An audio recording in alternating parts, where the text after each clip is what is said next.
I was a big dreamer, you know, and so my job was to clean these 7 floors between Friday and Sunday. So every time I would go to the 7th floor was the CEO's office.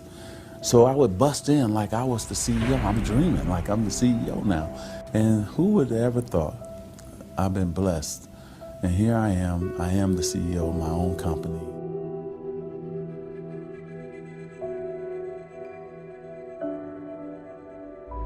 There are so many people in the world, and you know, you may be watching this right now, and you have these incredible ideas, and what you think is missing is motivation. And that's not true.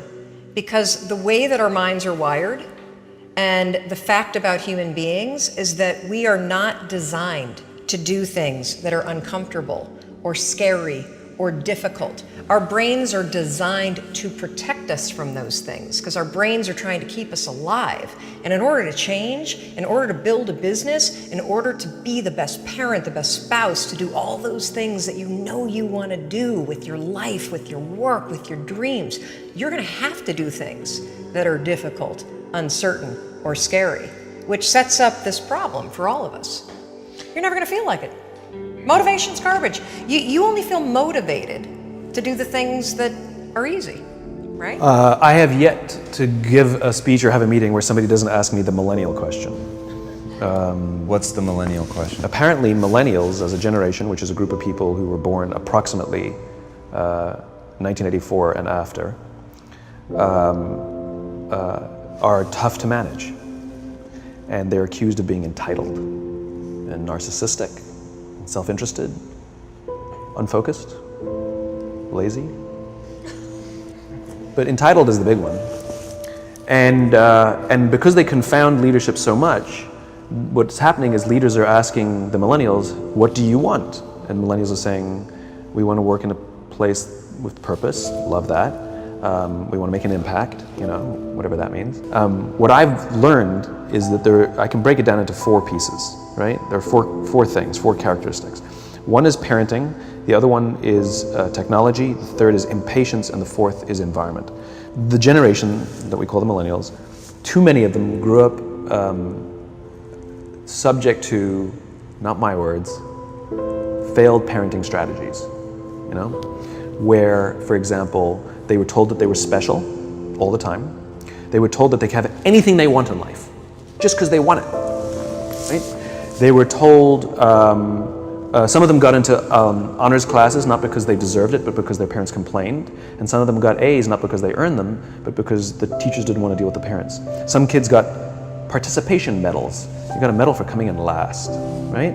Which the science we know is pretty clear, which is it devalues the medal and the reward for those who actually work hard. And it actually makes the person who comes in last feel embarrassed because they know they didn't deserve it. So it actually makes them feel worse, right?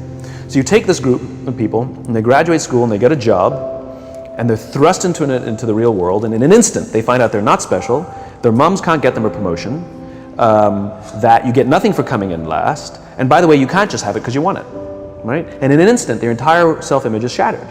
And so you have an entire generation that's growing up with lower self-esteem than previous generations.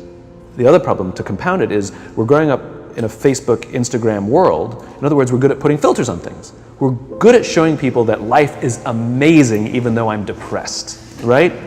And so everybody sounds tough, and everybody sounds like they got it all figured out. And the reality is there's very little toughness, and most people don't have it figured out. And so when the more senior people say, well, what should we do? They sound like, this is what you gotta do. Cannot win the war against the world if you can't win the war against your own mind. Self-discipline is the center of all material success. 99% of people are not willing to do what it takes to make their dreams come true. The Marines have a saying, everybody wants to go to heaven, but nobody wants to die. And that's just real. At the center of bringing any dream into fruition is self-discipline. People like Mark Zuckerberg or Tony Hsieh, they wear the same t-shirts and sweatshirts all the time because they don't want to spend, use up one of their decisions thinking, oh, what am I going to wear today? Right? And so my goal is to streamline my life, put the routines the first hour of the day and the last hour of the day. I really micromanage to the point where it's habitual. I don't even have to think about it. And then, because those are the times of the day where I can really have the most impact, because later on in the middle of the day, you know, team members need this, there's firefighting this, client needs that, but the first hour, the last hour, I really want to control. So all this really helped develop grit and resilience, you know, in my body, so I could have the ability to persevere. And also I stand guard to my brain all the time, what goes in. You know, I don't watch like a lot of the negative news and all the marketing. I really focus, like, you know, I watch and I listen to your show and maybe a handful of little things I read each day, because I need to keep it positive. I want hope and I'm looking for help. I'm looking for inspiration and also instruction.